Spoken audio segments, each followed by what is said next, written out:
Assalamualaikum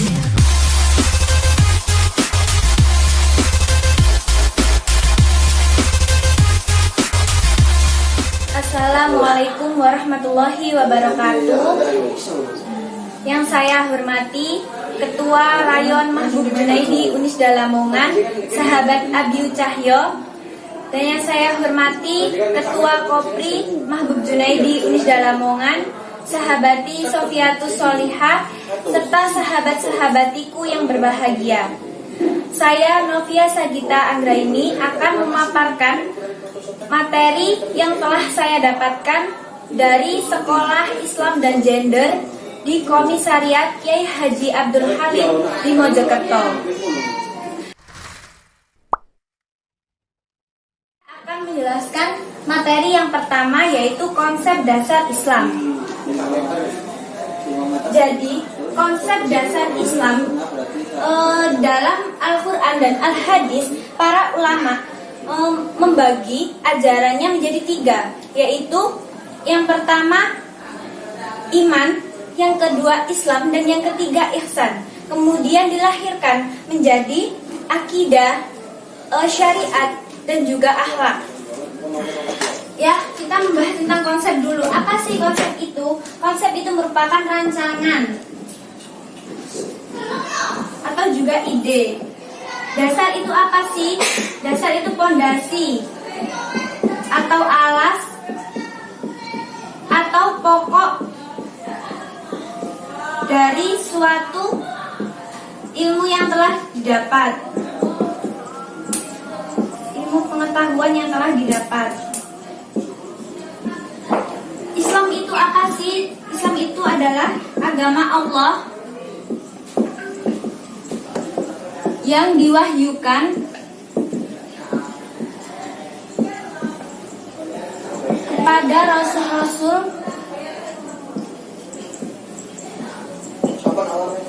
untuk diajarkan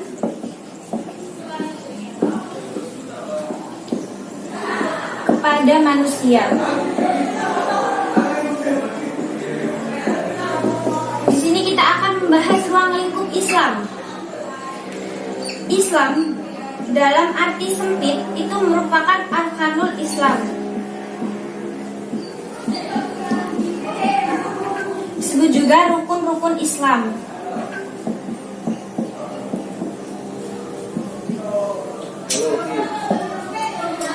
Ada rukun Islam dan juga rukun iman.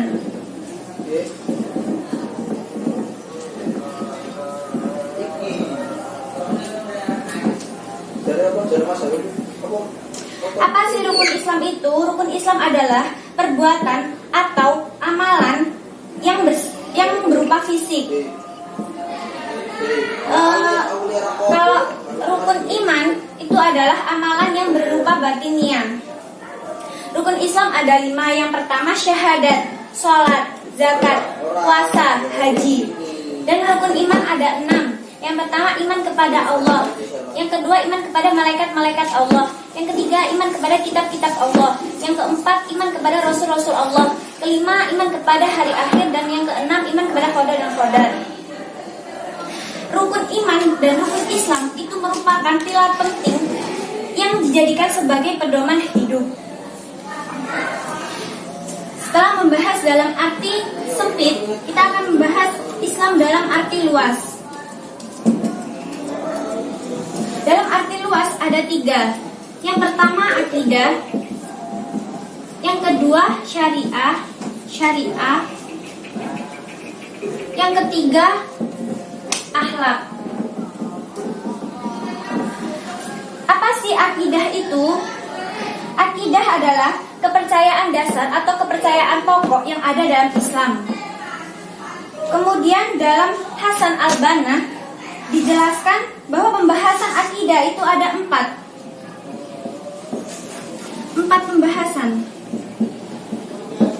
Yang pertama ilahiyah, yang kedua nubuwah, yang ketiga ruhaniyah, yang keempat sam'iyah.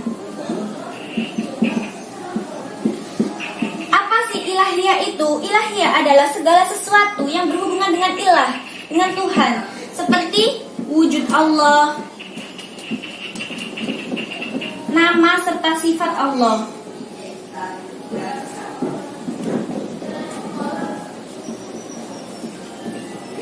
Kemudian yang kedua, nubuah. Apa sih nubuah itu? Segala sesuatu yang berhubungan dengan nabi dan rasul, seperti kitab-kitab Allah.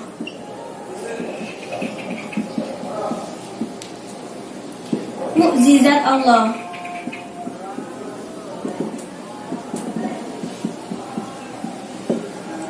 Yang ketiga, ruhaniyah. Apa sih ruhaniyah itu? Ruhaniyah adalah segala sesuatu yang berhubungan dengan alam metafisik. Contohnya seperti malaikat, jin, dan juga setan. Dan yang keempat adalah sam'iyah. Apa sih sam'iyah itu? Segala sesuatu yang hanya bisa kita ketahui dari dalil nakli, seperti al-hadis dan Al-Quran. Contohnya alam barzah dan lain sebagainya. Kita akan membahas yang wujud Allah serta sifat-sifat Allah. Kita akan membahas tentang sifat-sifat Allah. Sifat Allah menjadi 4 bagian. Yang pertama an-nafsiyah, yang kedua salbiyah, yang ketiga ma'ani, yang ketiga maknawiyah. Apa sih an-nafsiyah itu? Segala sesuatu yang tidak bisa diterima oleh akal jika Allah tidak disifatkan dengan sifat ini. Apa sih salbiyah itu? Sifat yang menolak apa yang tidak layak bagi Allah. Apa sih maknawiyah itu? Sifat yang diwajibkan bagi zat Allah, suatu hukum atau sifat yang pasti ada pada zat Allah. Apa sih maknawiyah itu? Sifat Allah yang dilazimkan atau tidak dapat dipisahkan dari sifat maknawiyah. Kita akan membahas tentang syariat. Apa sih syariat itu? Syariat adalah aturan-aturan yang mengatur antara hubungan manusia dengan Allah,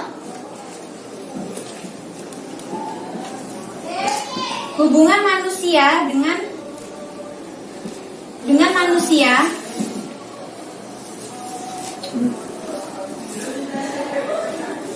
dan hubungan manusia dengan alam.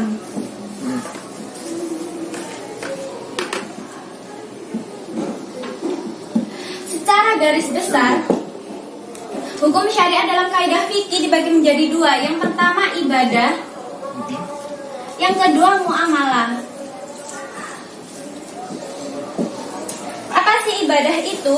Ibadah adalah perbuatan untuk menyatakan bakti kepada Allah Subhanahu wa taala yang didasari kekuatan mengerjakan perintahnya dan menjauhi larangannya. Apa sih muamalah itu? Muamalah adalah hal-hal yang termasuk urusan kemasyarakatan seperti pergaulan, perdata, dan lain sebagainya. Kemudian kita akan membahas ruang lingkup syariah.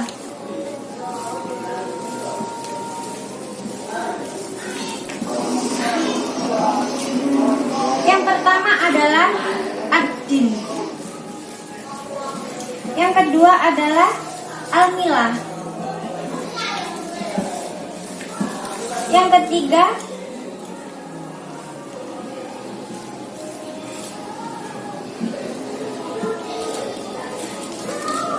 yang keempat al-hudud. Ad-din itu merupakan sebagai tuntutan hidup.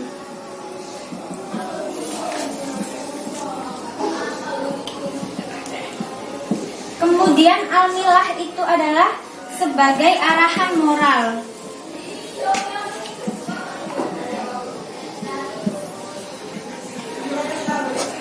Al-hukum itu adalah sebagai panduan hukum.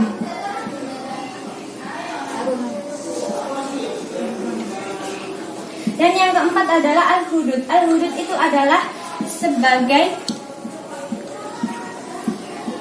pembatas antara halal dan haram.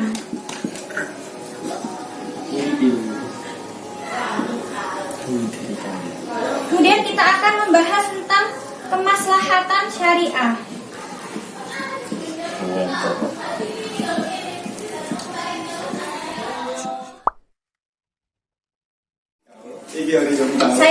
menjelaskan materi yang kedua, yaitu gender dalam gender perspektif Islam. Jadi sebenarnya gender itu ada dalam dua, yaitu gender perspektif Al-Quran dan Al-Hadis. Cuman kemarin pada saat pemateri menjelaskan itu secara garis besarnya, dimana pada dasarnya Al-Quran itu sudah menegaskan bahwa keadilan dan kesetaraan status antara laki-laki dan perempuan itu sama. Lah, yang membedakan dalam Islam ataupun Al-Quran itu adalah tingkat ketakwaan dan keimanannya. Kemudian akan membahas tentang perempuan sebelum Islam atau yang disebut pra-Islam. Seorang perempuan itu dianggap milik laki-laki. Kenapa? Karena laki-laki menganggap bahwa kaum perempuan itu adalah tulang rusuknya. Dimana pada saat itu perempuan tidak diperlakukan bagaimana semestinya, tapi diperlakukan layaknya hewan. Tidak hanya kekerasan pada saat itu, tetapi juga pembodohan perempuan. Kemudian pada abad ke-17, tradisi sati di India dan juga tradisi lotus feet di Cina dihapuskan karena kesadaran dari masyarakat sekitar bahwa perempuan itu harus diberikan peranan layaknya perempuan sebagaimana mestinya. Kemudian pada abad ke-19, undang-undang yang memperbolehkan jual beli istri dibatalkan. Terus bagaimana sih Al-Quran dan Al-Hadis dalam menyikapi keadilan gender?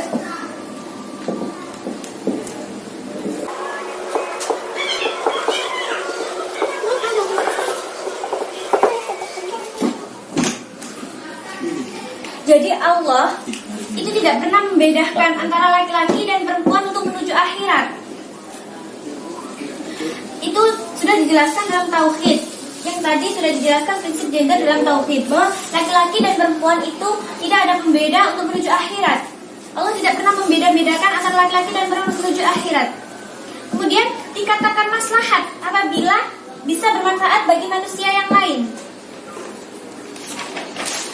Kemudian ada misi Islam.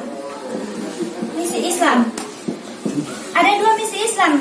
Yang pertama, manusia memanusiakan perempuan. Yang kedua, laki-laki dan perempuan itu sama.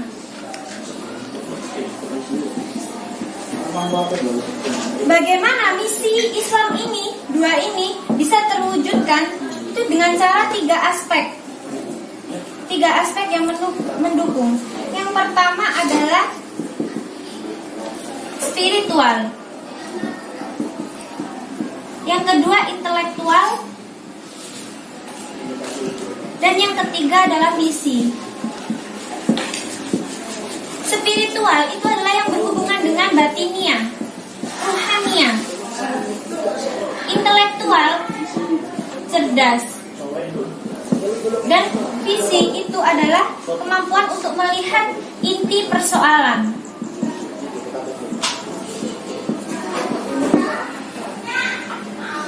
Dengan membahas gender, tidak akan pernah jauh dari ketidakadilan gender. Jadi ketidakadilan gender ada 5. Yang pertama stigmatisasi. Yang kedua marginalisasi. Yang ketiga subordinasi. Yang keempat kekerasan di luar atau di dalam rumah. Dan yang kelima adalah beban ganda. Yang pertama stigmatisasi. Apa sih stigmatisasi itu? Pencirian negatif pada seorang perempuan. Yang kedua marginalisasi perempuan. Itu adalah pembatasan atau pengabaian hak yang seharusnya didapat oleh seorang perempuan. Yang ketiga adalah subordinasi. Subordinasi merupakan penamabuaan perempuan, di mana fungsi, kedudukan, serta status perempuan itu dianggap lebih rendah dari seorang laki-laki. Dan kekerasan di dalam dan di luar rumah. Yang kelima adalah beban ganda. Kemudian dengan adanya ketidakadilan gender tersebut, ada tingkatan level manusia. Yang pertama, tingkatan level kerendahan, itu manusia hanya laki-laki. Jika manusia hanya laki-laki, itu dianggap level kerendahan manusia.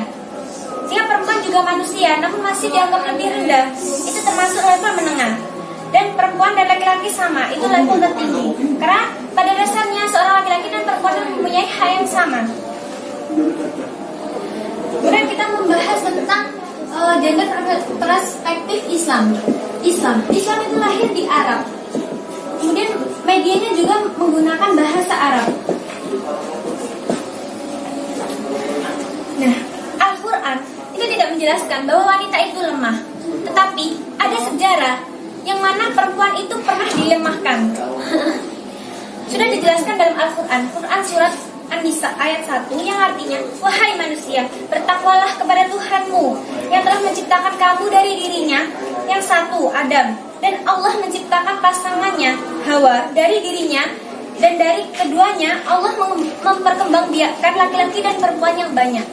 Kemudian dijelaskan dalam Al-Hadis juga, Sayyidina Umar bin Khattab radhiyallahu anhu pernah mengatakan, yang artinya, demi Allah, dulu ketika masa jahiliyah, kami tidak pernah menganggap perempuan sebagaimana mestinya, hingga Allah menurunkan ayat yang berbicara tentang mereka dan bersumpah untuk mereka.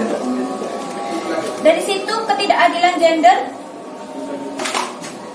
kemudian muncul.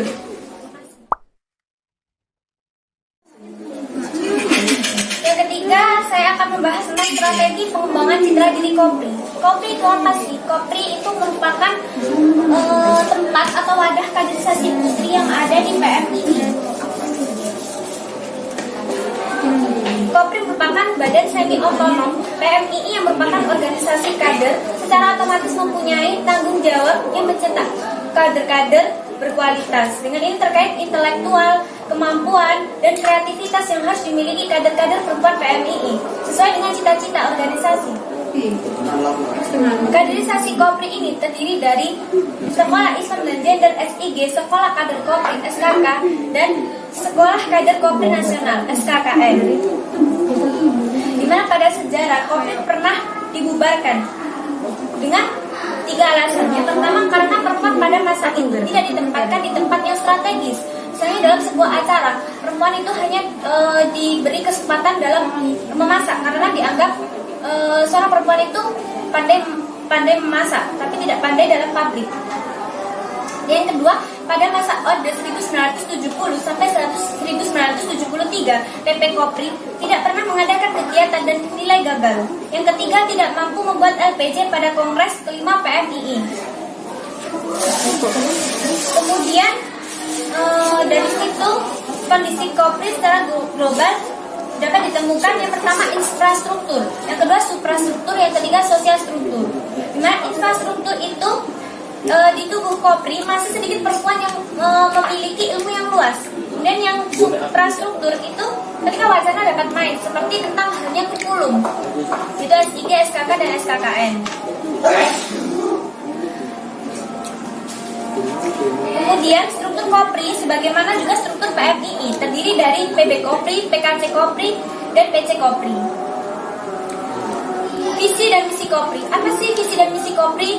Visi Kopri adalah terciptanya masyarakat yang berkeadilan, berlandasan kesetaraan, dan menjunjung tinggi nilai kemanusiaan. Misi Kopri adalah mengideologisasikan nilai keadilan gender dan juga mengkonsolidasi pergerakan perempuan di PMII untuk membangun masyarakat yang berkeadilan gender. Tujuan diadakannya Kopri itu apa sih? Yang pertama, untuk percepatan kaderisasi. Karena di PMII kita sebagai kader putri tidak bisa bertamu, tidak bisa berkembang, dan juga dianggap mematikan. Yang kedua, untuk membahas isu-isu perempuan secara mendalam seperti RUU PKS, seks, dan perempuan yang dihancurkan. Itu ada juga hubungannya dengan unsur pragmatis. Kenapa dibentuk Kopri pada Orde Baru? Karena pada saat itu Pak Harto tidak suka jika di organisasi laki-laki ada anggota perempuan. Kemudian untuk perihal citra diri Kopri, itu doktrin dari diri sendiri. Yang kedua, membangun citra diri kader Kopri. Itu kenapa kita kok harus membangun citra diri kader Kopri? Supaya tahu bahwa diri kita itu bernilai. Kemudian ada juga strategi pemberdayaan Kopri. Yang pertama, peningkatan intelektual. Yang kedua, mempertegas posisi. Maksudnya mempertegas posisi di sini itu adalah kita mampu membedakan mana kepentingan diri sendiri dan mana kepentingan organisasi. Yang ketiga, penguatan ideologi atau paradigma pergerakan. Yang keempat, penguatan masyarakat atau respon sosial. Nah, di sini tugas utama Kopri PMII adalah bagaimana mensinergikan kader perempuan PMII yang cukup banyak dengan wadah yang berbeda-beda.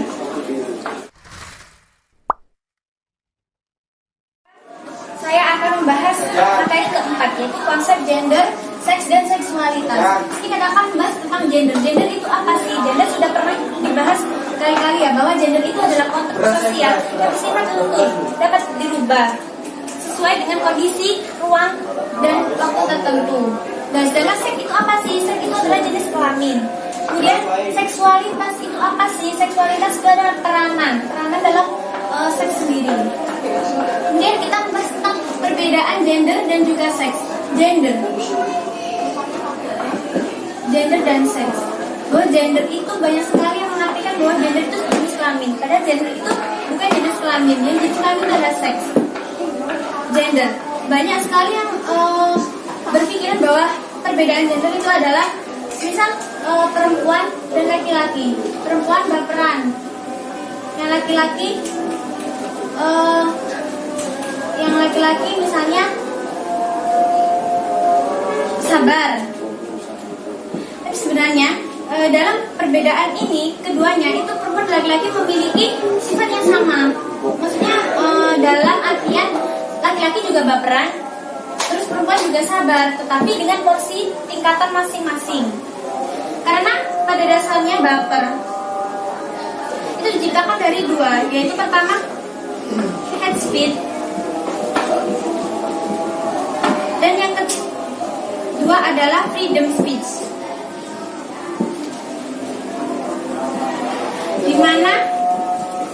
Dimana jika ada seseorang yang dihujat dengan misal tampilan seseorang ada yang aneh, itu biasanya dibilang gini, itu penampilannya jelek banget, seperti saya ini cantik gitu.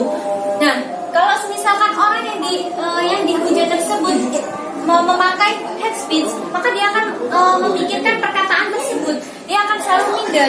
Tapi jika dia menggunakan freedom speech, dia akan berpikir bahwa semua orang berhak berkomentar, semua orang berhak berpendapat. Jadi saya akan tetap berpenampilan seperti saya, karena penampilan itu adalah yang merupakan ciri atau bisa disebut dengan pembeda dari yang lain. Kemudian kita akan membahas tentang gender dalam mengekspresikannya. Jadi di sini ada contoh gambar yang diambil dari Danger atau Jai. Ya, Mbak. Jadi setiap orang itu mempunyai akal, hati, dan juga jenis kelamin. Dimana gender itu muncul dengan setiap orang itu mengekspresikannya. Jadi gender itu diekspresikan dari akal, kemudian hati, dan juga jenis kelamin. Dimana jika contohnya saya sendiri, saya perempuan, di pikiran saya perempuan, dan jadi jenis kelamin saya juga perempuan. Kemudian saya mengekspresikannya dengan berpenampilan seperti layaknya seorang perempuan yang seperti apa. Kemudian cara kita menilai gender seseorang yang mengekspresikannya. Contohnya gender identity. Kita ambilkan contoh Lucinta Luna.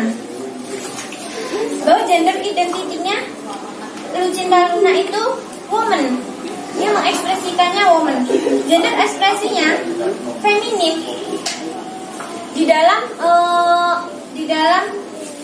publik dia mengekspresikannya kalem. Kemudian biological sex-nya itu male, karena dia laki-laki. Kemudian untuk seksual orientationnya dia homoseks karena dia mencintai sama jenis seperti itu. Jadi gender sendiri itu dapat diekspresikan melalui penampilan, cara berpakaian dan juga lain sebagainya. Karena identitas diri itu adalah identitas gender itu adalah cara untuk melihat apakah kita itu laki-laki ataupun perempuan. Seperti halnya ada laki-laki, perempuan, dan transgender.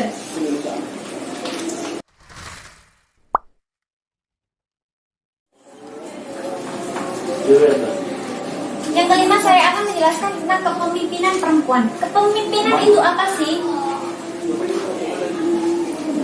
Kepemimpinan itu merupakan konsep, jiwa karakteristik,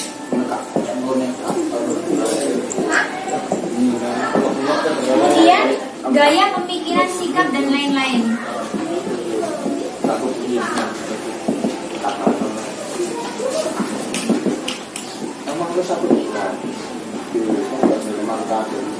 Sebenarnya setiap orang itu mempunyai jiwa kepemimpinan dan juga mampu menjadi seorang pemimpin.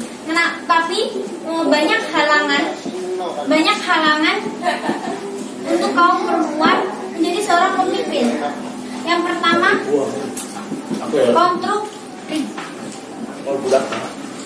konstruksi budaya yang mengakibatkan kita tidak bisa berkembang.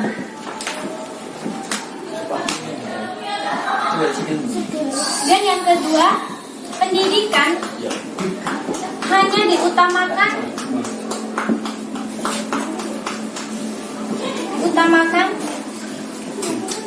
untuk laki-laki.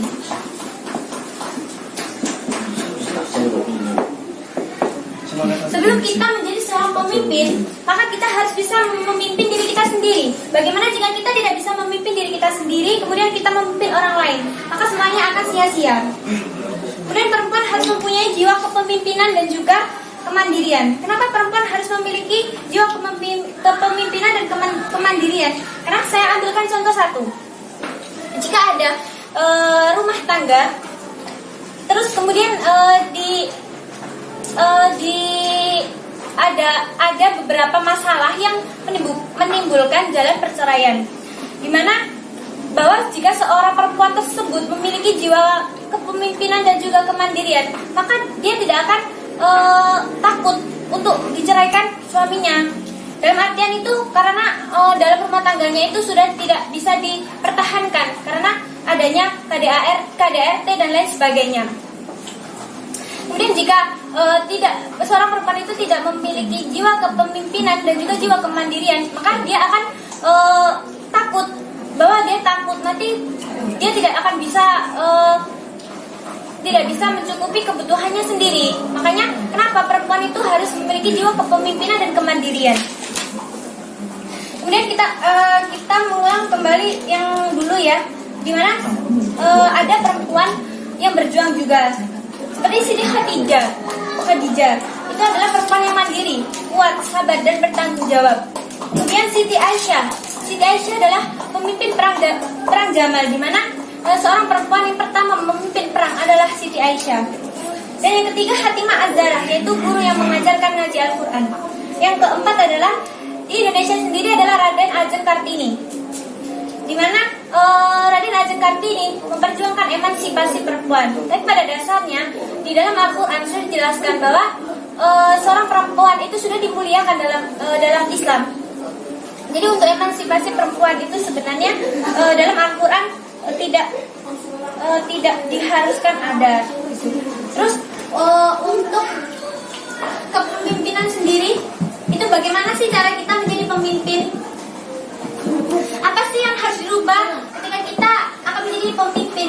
Yang pertama adalah mindset. Contoh yang harus dirubah adalah keegoisan. Terus yang kedua adalah kepribadian. Yang ketiga adalah tingkah laku. Setiap pemimpin pasti mempunyai tujuan. Seperti contohnya, saya jika saya menjadi seorang pemimpin, maka saya akan menjadi pemimpin yang bijaksana. Kemudian, saya akan menjadi pemimpin yang sabar. Saya akan menjadi pemimpin yang adil. Tapi jika semua ini tidak direalisasikan, maka semua akan sia-sia. Jadi sebelum menjadi pemimpin, kita harus bisa memimpin diri kita sendiri dengan mengubah mindset kita, seperti mengubah keegoisan, kepribadian, dan juga tingkah laku.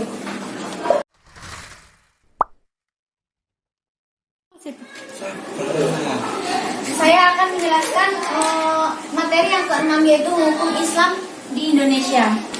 Hukum Islam di Indonesia ada 3 tahap. Yang pertama adalah hukum Islam pada penjajahan Belanda.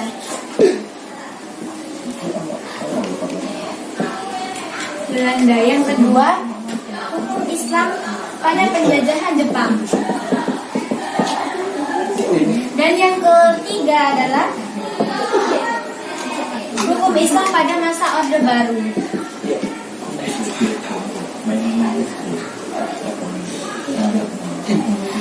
Pada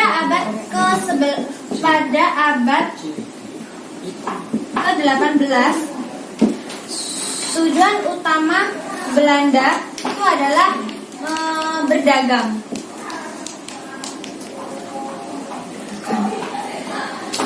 Kemudian hal itu berubah, Belanda ingin menguasai Indonesia.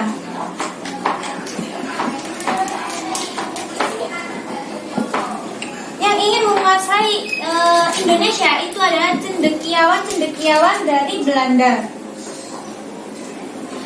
Kemudian tidak hanya berdagang, tetapi Belanda juga mempunyai misi yang lain, yaitu mempengaruhi warga Indonesia untuk menyetujui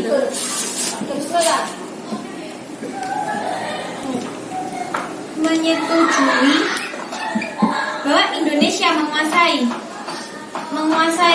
bahwa Belanda menguasai Indonesia.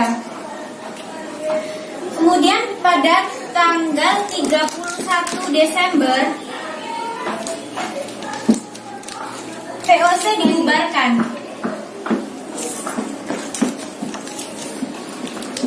Karena Belanda gagal dalam mempengaruhi warga Indonesia. Kemudian sikap Belanda pun berubah. Yang pertama, Belanda mengubah hukum Islam di Indonesia menjadi hukum Belanda.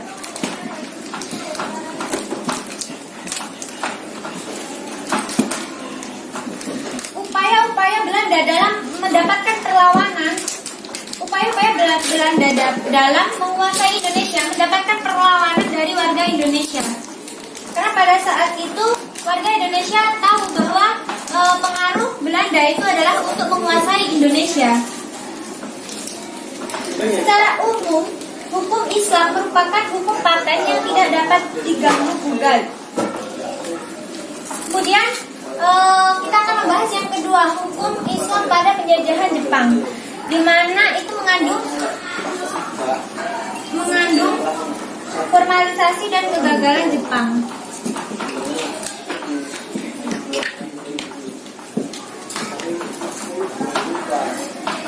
Maksudnya kegagalan Jepang juga gagal dalam mempengaruhi warga Indonesia untuk menguasai Indonesia. Kemudian Jepang menawarkan kepada Indonesia, yaitu disingkat Masakom.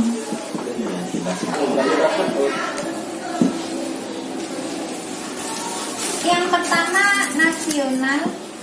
nasionalis, sosialis, dan komunis. Kemudian ditolak karena komunis itu sama saja tidak bertuhan.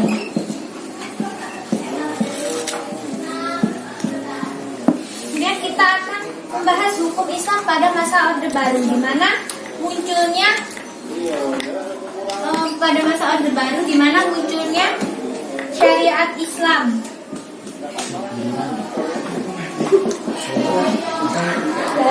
Yang kedua, Piagam Jakarta.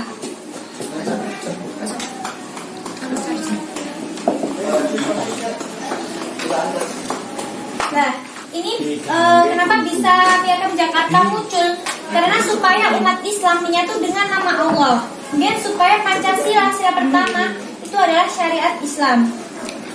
Dan yang ketiga adalah adanya desakan dari pemerintah dan merdekanya Indonesia tidak hanya agama Islam, tetapi juga agama lain yang mengubah haluan Indonesia untuk mempertahankan hukum Islam yang ada di Indonesia. Sekian materi yang bisa saya sampaikan, mudah-mudahan dapat bermanfaat bagi sahabat-sahabati semuanya. Sekian dari saya. Wallahu muwaffiq ila aqwamit thoriq. Wassalamualaikum warahmatullahi wabarakatuh. Waalaikumsalam warahmatullahi wabarakatuh.